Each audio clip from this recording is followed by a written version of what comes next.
आइए अब आपको सुनवाते हैं कि केजरीवाल ने क्या 5 सवाल पूछे हैं और बीजेपी ने उन पर क्या 5 सवालों वाला प्रहार किया है। 5 सवाल वर्सेस 5 सवाल दोनों तरफ से।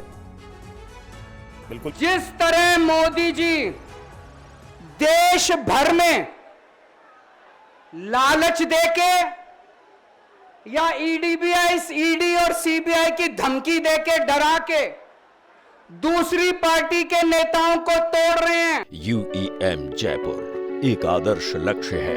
भावी छात्रों के लिए अच्छी नौकरी, भविष्य के लिए तैयार कौशल के साथ अच्छी शिक्षा।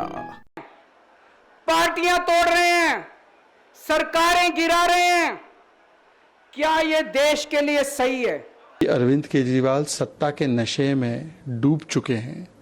वो अपने कर्मों के फल चुका रहे हैं और अरविंद केजरीवाल एक समय पर अन्ना जी के साथ शराब का विरोध करते थे, फिर शराब घोटालेबाज बन।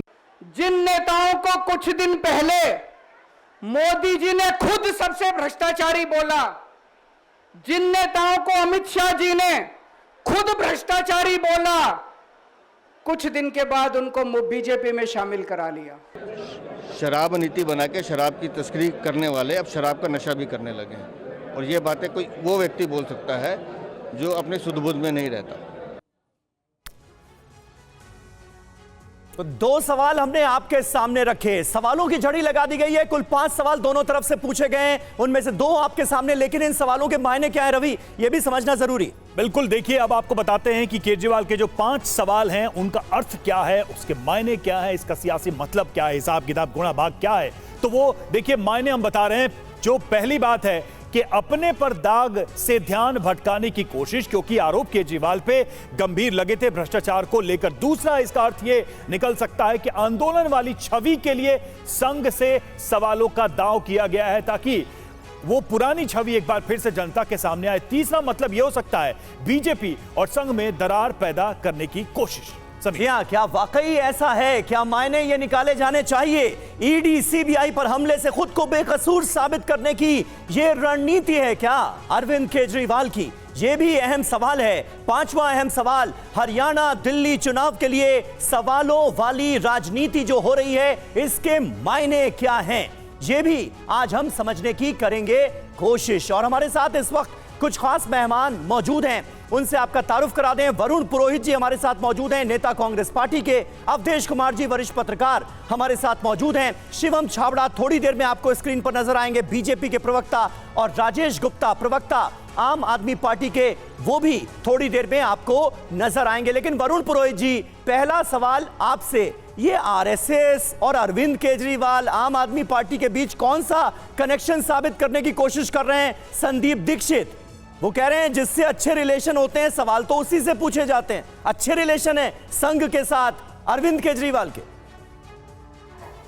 देखिए, रिलेशंस का तो मुझे पता नहीं संदीप दीक्षित जी ने क्या सोच के कहा है, लेकिन राजनीतिक चाह का प्रदर्शन केजरीवाल लगातार कर रहे हैं, क्योंकि जेल जाने से, शराब घोटाले में नाम आने से उनकी इमेज बड़ी डैमेज हुई है और अपनी इमेज वापस रिबिल्ड करने की राजनीतिक आदमी, जिस आदमी ने अपने आंदोलन के जितने साथी थे उनको सबको साइड पकड़ा दी और आगे बढ़ता चला गया, तो डेफिनेटली उसमें राजनीतिक चातुर्य तो है ही है। और वो टाइम से आतिशी को बनाना, फिर आगे क्योंकि दिल्ली में केजरीवाल अगर नहीं आते हैं तो उनका राजनीतिक अस्तित्व खत्म हो जाएगा।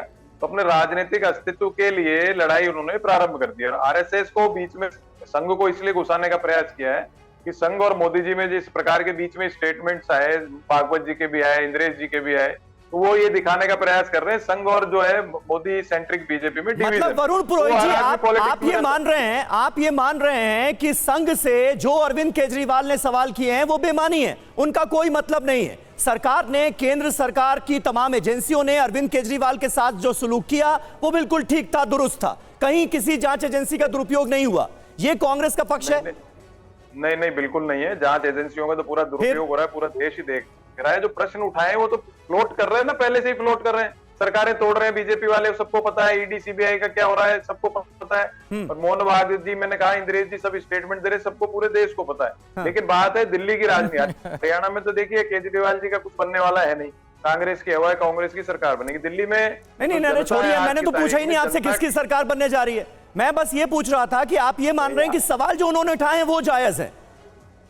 लेकिन अरविंद केजरीवाल सवाल दिल्ली जो की उठाया सियासत वो में तो- बर्दाश्त नहीं। कुल मिलाकर ये है कांग्रेस पार्टी का रुख। कांग्रेस पार्टी का रुख बिल्कुल सही है। लोकल लेवल पे हमारे कार्यकर्ताओं को मजबूत करना है। पार्टी जीतेगी क्योंकि जनता ठीक है। शीला दीक्षित जी के कामों को याद कर रही है। केजरीवाल जी ने वर्ल्ड क्लास सिटी बनाने का फिर तो प्रयास ये किया है। सवाल उठेगा कि भाई पॉलिटिशियन इंडिया गठबंधन का क्या होगा, जिस इंडिया अलायंस की बात नहीं, राहुल इंडिया गांधी गठबंधन अमेरिका में राष्ट्रीय जाके लेवल पर करते है, क्योंकि हैं। नहीं, सुन तो लीजिए, जिस इंडिया अलायंस का अलायंस जिक्र राज्य और स्तर पे उसकी खूबियों को अमेरिका में राहुल गांधी ने गिनाया, उसका क्या होगा, क्योंकि उसका एक अभिन्न हिस्सा तो अरविंद केजरीवाल की पार्टी भी रही है। शिवम छाबरा, क्या कहना है बीजेपी का? सवाल के बदले सवाल, जवाब तो आया नहीं। मतलब उन्होंने 5 सवाल पूछे और इधर से 5 सवाल हो गए, बात खत्म। देखिए मिश्रा जी, इसमें कहीं को दो राय नहीं कि हमें अरविंद केजरीवाल की बात को सीरियसली लेने से बंद कर देना चाहिए। आप कल्पना करिए कि ऐसा व्यक्ति जिसने दिल्ली को शराब की नगरी बना दिया हो, दिल्ली में भ्रष्टाचार का बोलबाला कर दिया हो, अब उस आदमी की अरे भाई, विश्वसनीयता राष्ट्रीय पर निश्चित रूप से एक सवाल राष्ट्रीय स्तर की पार्टी के वो सुप्रीमो हैं, उनकी गंभीरता से ना ले। है। भाई मैंने कहा ना कि आज तक उनकी बात कौन सी उनकी सच्ची बात रही, इसका जवाब दीजिए। जब वो राजनीति में आए थे, शुचिता की बात करते थे, ये कहते थे कि साहब आरोप भ्रष्टाचार का लगेगा, तुरंत इस्तीफा देंगे। बच्चों की कसम खाता हूं, मैं इनकी कसम खाता हूं, मैं घोड़ा नहीं लूंगा, गाड़ी नहीं लूंगा, घर नहीं लूंगा, ऐसा नहीं लूंगा, वैसा नहीं लूंगा। आपने सब काम तो उस पर यूटर्न रहते रहे। लगातार आपने वो काम किए जो आप लगातार नहीं कहते रहे कि हम नहीं करेंगे। तो कहीं ना कहीं आपके चाल चरित्र में तो पहले दिन से शक था, हमको विश्वास था, लेकिन जनता को आपने बरगलाने का काम किया। साथ ही साथ आप बात कर रहे हैं ईडी सीबीआई की, और जो लगातार जो कोर्ट से इनको बेल मिली है, मैं फिर इनको रिमाइंड करा दूं, ये कंडीशनल बेल है। ये कोई आपको आरोप मुक्त नहीं किया कोर्ट ने। और अगर वो जेल में अगर आप थे तो कोर्ट के आदेश पर थे, ना कि समीर अब्बास मिश्रा जी या हमारे इस पैनल में बैठे किसी भी सज्जन की इच्छा अनुसार आप जेल में थे। आपके कृत्य ऐसे थे, आपके कर्म ऐसे थे। आपने दिल्ली को शराब की नगरी बना दिया। भ्रष्टाचार इमेंस, इतना भ्रष्टाचार हुआ कि विश्वास मानिए कि आपने पुराने सारे रिकॉर्ड तोड़ दिए। आप कल्पना करिए कि ऐसे व्यक्ति से किस बात की हम ईमानदारी का अभ्यास करें।